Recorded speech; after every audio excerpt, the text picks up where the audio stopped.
Tiyakin lang natin na naka-screen share tayo ngayon. Ayan na, naka-screen share na tayo. Ano? At part 2 ng ating lesson na pinamagatang, hello, Psychological and Social Factors Lead to Behavior. Kaugalian o kadahilanan sa pag-uugali. Itong ating pag-aaral ay may layunin na maunawaan natin ang ating sarili at maunawaan natin yung iba kung paano tayo at bakit tayo nag-uugali ng ganoon.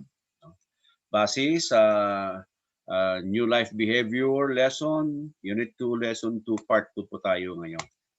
At ating napag-aralan sa Lesson 3 ang lesson na pinamagatang bakit natin ginawa ang ganoon. Why did we do that? Why did I do that? At ating napag-alaman na may kinalaman sa ating pag-iisip, sa ating damdamin, ang ating mga inuugali. Kung minsan ay nauuna ang isang bagay dito kaysa doon sa iba. Minsan nag-iisip muna tayo, saka natin nadarama, saka tayo gumagawa. Minsan naman ay nababaliktad, tayo ay nakakadama, at saka tayo gagawa, at saka tayo mag-iisip. Nababaliktad, no? At lalong masama, yung tayo gumagawa muna, saka tayo mag-iisip, saka tayo malulungkot. Yan. At ating maalala ang basihan ng ating pag-aaral sa Kawikaan 23, versikulo 7, kung saan ay sinasabi, sapagkat kung ano ang iniisip niya sa loob niya, ay gayon siya. Kaya concern tayo, ano ang nasa loob natin, ano mga iniisip natin. Sabi nga ng Panginoong Jesus, ang mga nanggagaling sa ating puso at lumalabas sa bibig natin ay ang siyang nakakarumi sa isang tao. Kaya malaga, ano yung nilalaman ng puso, ng isip natin ng mga tao. At ating napag-aralan din ang 4 na G na siyang kumukontrol sa ating pag-uugali. Una, yung ating minana, yung mga genes natin. No? Pangalawa, yung ating grupo na kinalakihan, halimbawa ay pamilya natin. Pangalawa, maaring yung ating simbahan o sa eskwelahan o kaya ay sa pinagtatrabahoan natin. Ano yung ating mga nasasagap doon? At ito yung kukontrol sa ating pag-uugali. Pangatlo, yung guidelines. Yung guidelines na nabubuo doon sa mga grupo na kinabibilangan natin. Bilang church, ano yung ating natutunan sa ating sambahan. At yun ang kukontrol sa ating pag-uugali. Kaya kahit papaano, basta may sinasambahan yung tao, mas mabuti, nakakasagap siya ng katuruan ng Panginoon at yun ang kukontrol sa kanya, sa kanyang pag-uugali. At pang-apat, mayroon tayo yung mga goals, yung mga nais nating maging. Kung nais nating maging, yun ang magkukontrol sa atin upang dumiretso tayo ng lakad papunta doon sa ating goals, sa ating layunin, sa ating gustong maging. So ito mga kapatid ang napag-aralan na natin at dinagdagan natin itong 4 na factors, kadahilanan na nakaka-influence no, sa ating pag-uugali. Yung 4 na G, ito yung mga nagkukontrol no, sa ating pag-uugali. Ito namang 4 na ito na pag-aaralan natin, nakaka-influensya. No? Mayroon silang nagagawa para baguhin o kaya pagbutihin o kaya pasamain yung ating pag-uugali. Number 1 dito yung psychological at saka social factors. Pangalawa, yung family systems natin. Pangatlo, yung Bible and parental behavior natin. At pang-apat, human needs and values. Isa-isahin natin ito. At sa layunin nga na lalo nating maunawaan bakit natin ginagawa ang mga bagay-bagay at ganun na rin ang ating mga kapwa. Bakit nila ginagawa ang isang bagay o isang yun na nga, no? Bakit sila nag-uugali ng ganoon. So, sa ating illustration, no, yung nasa pinaka-sentro, yun ang ating kaisipan. No? Napapaikutan siya nitong damdamin, feelings, behavior, pag-uugali, at saka yung ating pag-iisip. Umiikot sila doon sa kaisipan ng tao. Oo. At apat na mga aro ang nasa paligid niya. Ito yung mga nakaka-influence o yung binanggit ko na, no? At sa baba na bahagi ay ito yung ating uunahin, psychological and social factors. At dahil nga sa haba nito ay hinati natin. At bagamat tayo ay merong pagpapasya, no? Kung ano ang ating uugaliin, ano ang ating gagawin. Subalit sa pag-aaral ay sinasabi po na mayroon talagang mga bagay-bagay na nakaka-influensya, nakaka-epekto sa ating isipan. Kung mapapahusay natin ang ating pagkatao, ating pagkilos, paggawa, pag-uugali, o kaya ay mapipigilan, no? Ang ating pagpapabuti ng ating mga ugali. Kaya mahalaga maunawaan natin anong ang mga ito para mayroon tayong guidance, no? At magawa nating magre-review sa ating natapos na nung nakaraan, papasadahan lamang natin at hindi natin talaga talakayin na kasi tapos na po 'yon, no? So ito yung mga kadahilanan na nakaka-influensya sa ating pag-uugali. Psychological and social factors, family systems, Bible and parental behavior, human needs and values. Nabanggit na natin 'yan. Kung psychological, tumutukoy ito sa mga factors na nakakaapekto sa ating isipan, no? At dahil na naisip natin, yun ang magiging basihan ng ating pagkilos, paggawa, mga damdamin natin. Ayan, no? Yung pumapasok sa ating isip. At kung minsan ang pumapasok sa ating isip ay galing sa Bible, diba? Sabi ni Pablo, Philippians chapter 2 verse 5, "Magkaroon kayo sa inyo ng pag-iisip na ito'y na kay Kristo Jesus din naman." So maituturing ito na psychological kasi pumasok ito sa isip natin. Yan ay kung nagbabasa tayo ng Bible. Dito sa Filipos 2, ang sinasabi ni Apostol Pablo ay gayahin natin ang Panginoong Jesus. Na siya, bagamat siya ay Diyos, ay nagpakumbaba siya, naging tao siya, at nilimitahan niya ang kanyang sarili. Yan, no? At ngayon, sinasabi ni Pablo na gayahin natin siya sa kanyang pagpapakumbaba. So, yan ang psychological, no? At dinagdagan niya sa Galatians chapter 2 verse 20 sa kanyang pagsasabi na siya ay namatay na, si Apostol Pablo, no, sa laman. At ang sabi niya, at ang buhay na kinabubuhay ko ngayon, nung namatay siya sa espiritu, ibig ko sabihin, at ang buhay na kinabubuhay ko ngayon, sabi ni Pablo, sa laman, ikinabubuhay ko sa pananampalataya. Ang pananampalataya na ito'y sa anak ng Diyos. So kung pananampalataya, ito yung sa isip, no? Pananampalataya niya sa anak ng Diyos. So, kung ano yung katuruan ng anak ng Panginoong Jesus, ito ang nasa isip ni Apostol Pablo at iyon ang kanyang ipinamumuhay. At yung social naman ay ang mga experiences and events from outside ourselves that influence us. Ito naman yung mga karanasan natin, mga pangyayari sa labas natin na nakaka-influensya sa atin.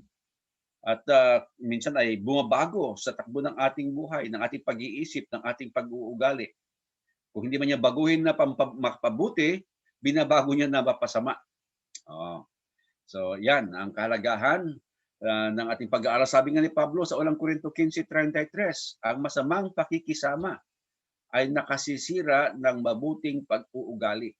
So scriptural, no? Ang social factors ay scriptural. Kapag masama yung makasama ng isang tao, mapapasama siya. Kung mabuti naman, baka bubuti rin siya. Nasa pagpapasya pa rin actually ng isang tao, subalit mayroong influence ng mga taong nakapaligid sa kanya. At ang lesson na ito ay sabi, we will deal with trust and distrust of others, yung pagtitiwala at kawalan ng tiwala sa iba. Dito uumpisa, no? At dahil sa tiwala sa iba at kawalan ng tiwala sa iba, ay maaring maapektuhan din yung tiwala ng isang tao sa kanyang sarili.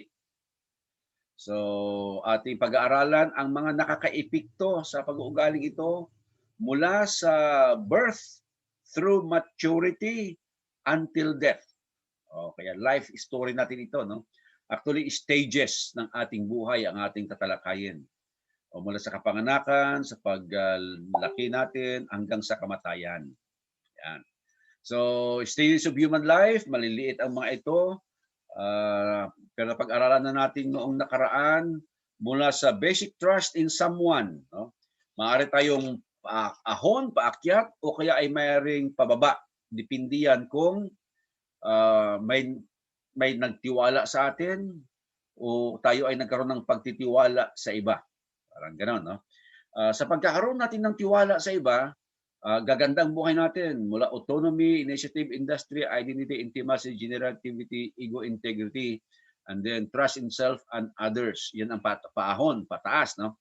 Pababa naman ay negative yan. Hindi dapat mangyari sa atin yan, no?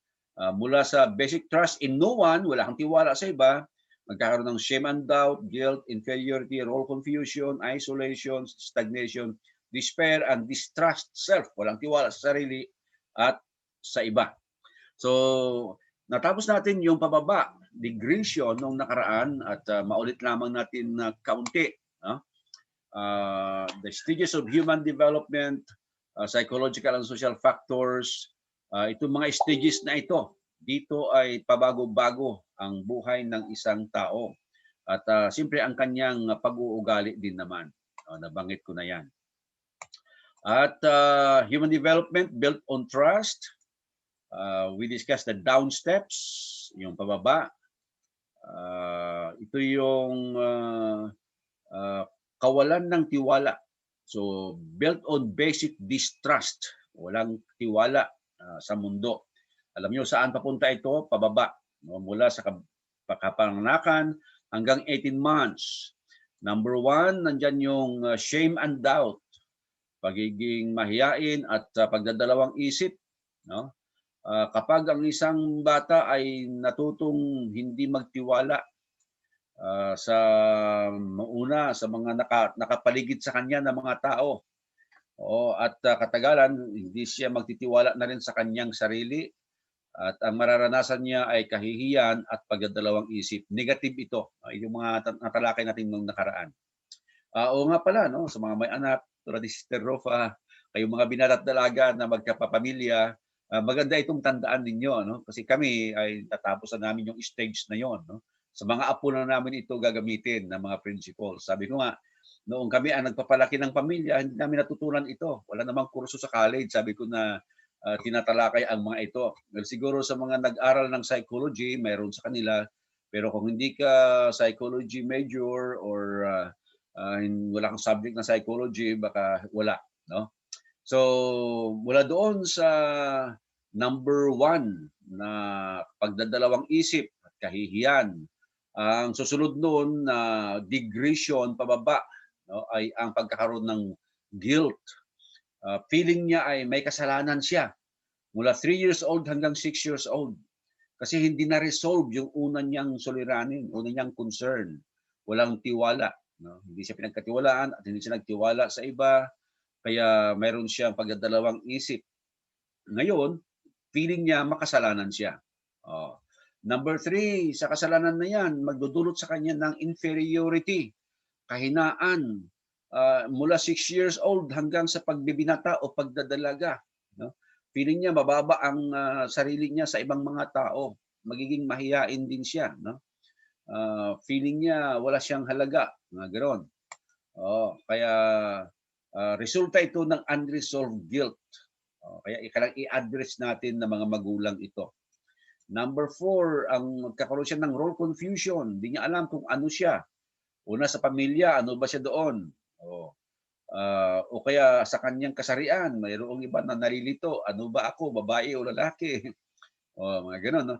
At sa mga nais nila sa buhay, mayroon silang confusion. Number 5, at dahil doon, confused sila, maaari silang magtago, no? Mag-isolate, ibubukod nila ang kanilang sarili, hihiwalay nila sa ibang tao, lagi na lamang nag-iisa. At maapektuhan ang kanyang identity, kanyang mga goals, at kanyang mga commitments. Number 6, stagnant siya. No? Ang stagnant ay walang kilos, nakapundo lamang, walang mangyayari sa kanyang buhay. At supposed to be middle age na siya. No? Supposed to be, nagpapamilya na siya, middle age na. Ano pang middle age? 35 to 40. O kung mabubuhay ng 70 ang isang tao, di middle age ay 35. No? Kung 80 ang buhay niya, di 40, mga gano'n. No? Pero sa taong nagsimula sa kawalan ng tiwala, ito yon, no? Stagnant lamang siya. O, wala nangyari sa kanyang buhay. Number 7, kaya naman mawawalan siya ng pag-asa at old age. Din kawawa siya, no? In despair, o kawalan ng pag-asa sa kanyang pagtanda. And finally, this person will end his life lonely, depressed, and bitter. Yun ang pababa na nagsimula sa kawalan ng tiwala sa kapwa, sa kanyang sarili. Kaya maganda, dapat ang ating matamo ay yung paahon. No? Upstairs, yung paakyat na stages ng ating buhay. At ito ay magsisimula sa pagtitiwala. Built on basic trust. Tandaan natin ito, mga kapatid, no? Sa kayong mga nagpapamilya, yung tiwala sa mga anak. At mayroong paraan, paano sila magkakaroon ng tiwala sa mga magulang. Ito yon, no? The child learns that people in his environment are trustworthy. Napag-aaralan daw niya. Kailan? Sa murang edad, sanggol pa siya, no? Halimbawa, kapag basa ang kanyang lampin, sabi, no? At papalitan mo, ayun, namimit ang kanyang needs. At nagtitiwala siya doon sa mga nag-aalaga sa kanya. Kapag siya ginutom, pinapadudo siya, o pinapakain siya, kung malaki-laki na siya, kaunti. Oo. At kung nasaktan siya, ay inaaliw siya, no? Kino-comfort siya. Halimbawa, naipit ang daliri niya, hinahaplos-haplos ng nanay, o sino man nag-aalaga sa kanya. No? Mayroon palang effect yun sa bata, sa sanggol. Kaysa doon sa pinabayaan lamang, malaking impact sa buhay niya. So kapag nangyari sa kanya ang ganito, na siya ay binibihisan, pinapalitan ang kanyang lampin, na pinapakain, na pinapagatas, at inaaliw, kino-comfort, then nagtitiwala siya doon sa nag-aalaga sa kanya. At ang tingin niya sa ibang mga tao ay trustworthy, mapagkakatiwalaan yung ibang mga tao.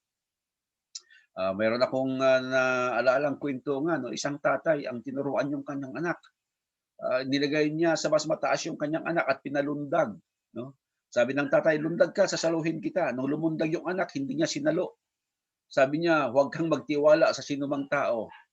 Mali, ano? Ang tatay na ito ay tinuruan ng anak na huwag magtiwala. Hindi nga ba tayo dito sa Kamaynilaan o dito sa norte or sa mga urban areas ay narinig na natin, huwag kang magtiwala kahit kanino. Sa mga bata, instruction natin, di ba? Do not talk to people you do not know. Huwag kang makipag-usap, mga gano'n, no? Pero yun palang effect noon, no? Kapag wala tayong tiwala sa iba, ay maaaring mawalan din tayo ng tiwala sa ating sarili. So, ang isang bata na meet ang kanyang mga needs, no? Nagtiwala siya sa mga tao sa paligid niya at pagtingin niya sa ibang tao ay may tiwala. At he has learned to trust others as the basis of learning to trust himself. Matututo din siya magtiwala sa kanyang sarili. At mula doon sa basic trust in someone, kita niyo yung unang box sa baba, no? Basic trust in someone, ay paangat ang kanyang paglago. Ayan, no? Susundan natin ano ang mangyayari kapag natuto siyang magtiwala sa mga taong nasa kanyang paligid. Ano ang susunod na mangyari sa buhay niya? Ito yon, no? Magkakaroon siya ng autonomy. From 18 months to 36 months. So 1.5-year-old hanggang 3-year-old. Ayan, no? This child learns to have a certain amount of independence. Maging independent siya. Matuto siya magpakain ng kanyang sarili, bigyan mo siya ng tsupon, kaya na niyang hawakan yan. Pag nagkakaedad na siya, bigyan mo ng kutsara, kaya na niyang isubo. May mga ganun, no? Hindi yung 3 years old na sinusubuan mo pa. He can handle simple instructions and make simple choices. Nakakaintindi na, no? Anong sasabihin ng mga magulang sa kanya? nakaka-engineer rin siya at maaari na siyang mamili. Anong gusto mong kulay? Pula o puti, mga gano'n. Marunong na siya. And when he fails, he is encouraged to try again. Sakaling mabigo siya sa kanyang mga ginagawa, mahulog yung kutsara niya, mahulog yung baso niya at mabasag, ay huwag mong pagalitan, may effect yun. No? O sa halip, sabi mo, encourage mo, okay lang, na-disgrasya yan eh, okay lang. No? Tumayo ka lang ulit, at saka ano, yung mga nadadapa, alam niyo, hindi man sila dapat na umiyak eh. Nasaktan sila, pero umiiyak sila kasi napagalitan. O yung mga magulang. Ano? Ay, yung iba nga, nadapa na nga, lalo pang pinalo eh. Yun, ang sa mga psychologists ay hindi dapat. So, dapat when he fails, pag nagka-problema siya, ini-encourage siya sa alip na pinapalo o sinisiraan. At kapag nagtagumpay naman siya, sabi, i-compliment mo naman. Ipi-praise mo naman siya. Magaling ka, tama yung ginawa mo, etc. Kailangan pala ng isang bata yon, no? From 18 months old to 36 months. Kaya yon, habang siya, autonomy, pagkatapos ng autonomy ay magkakaroon siya ng initiative.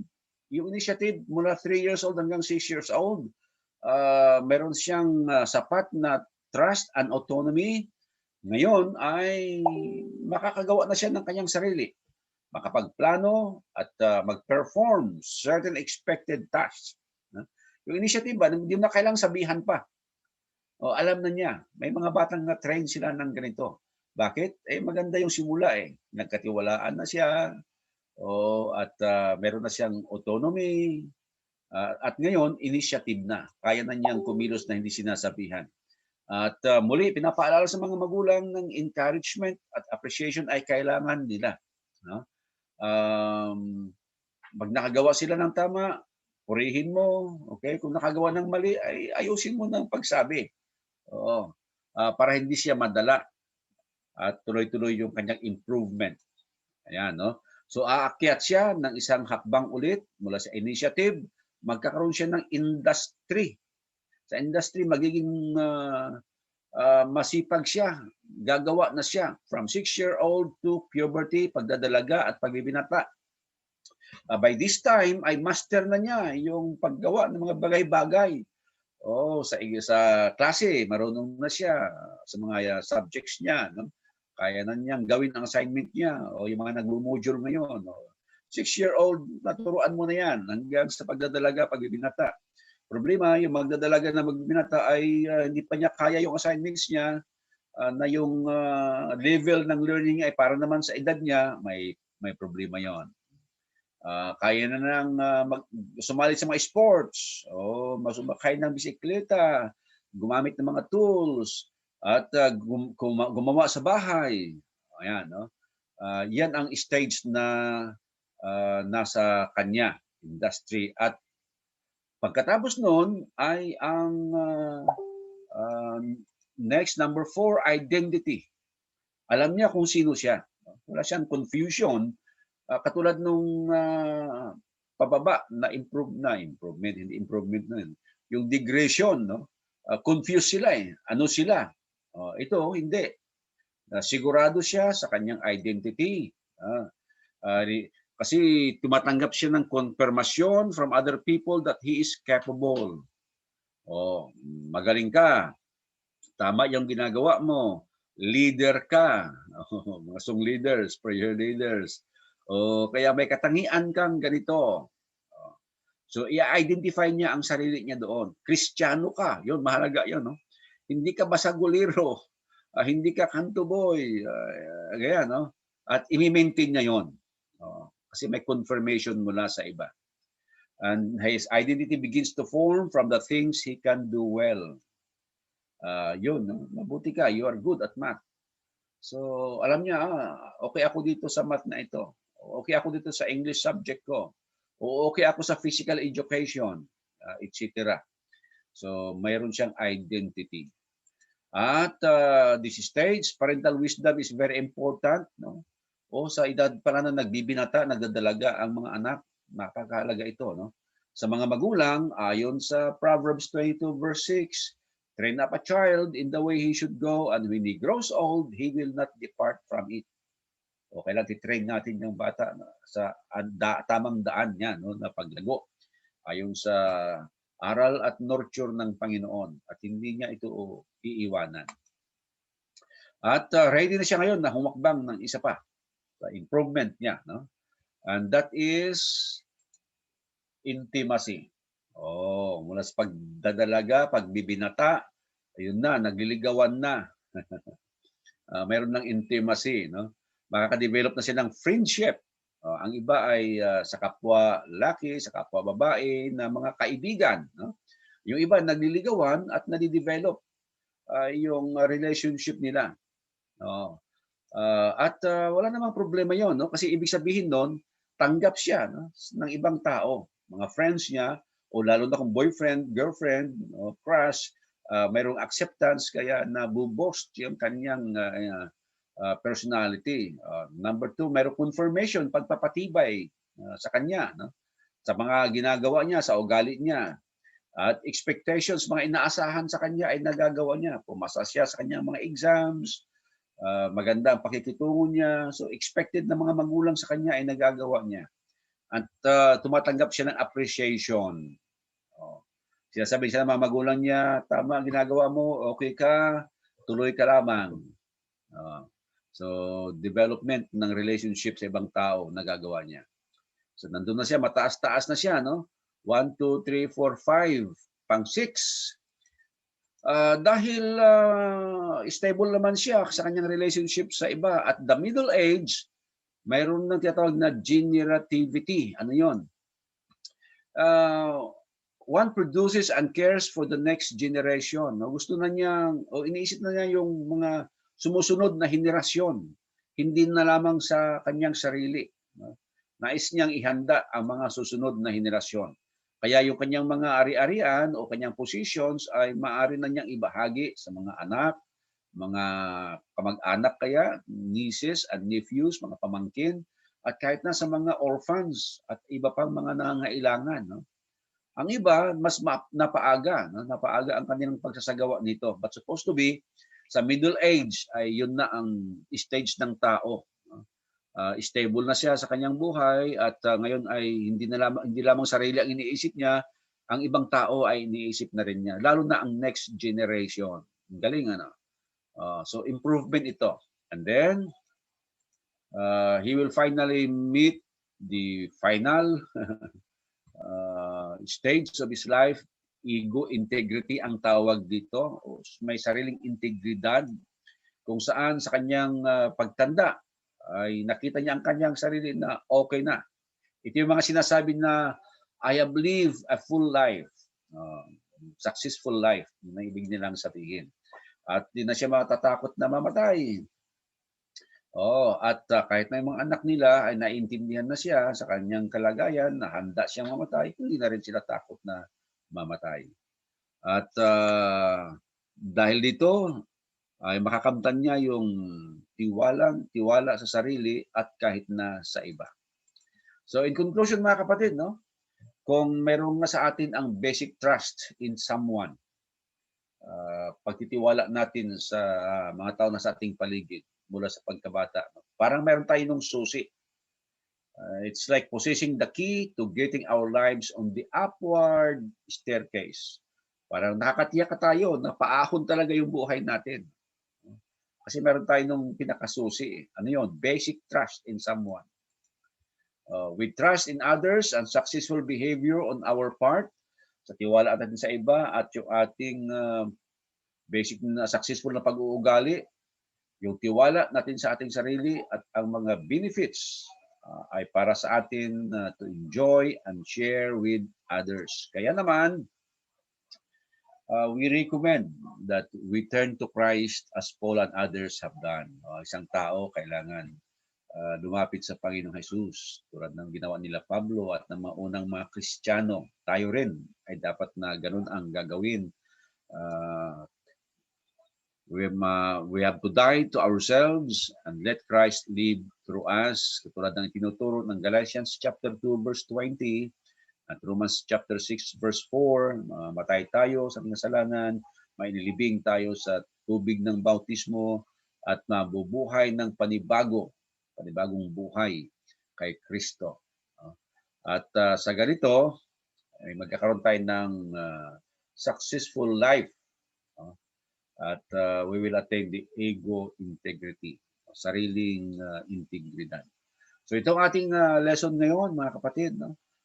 So no doubt, may kinalaman, may influence ang psychological napapasok sa isipan natin at nararapat na yung mga bubuti lamang galing sa mga katuruan ng Panginoong Hesus ang papasok sa isip natin. Matututo tayong magtiwala sa iba, unang-una magtiwala sa Diyos.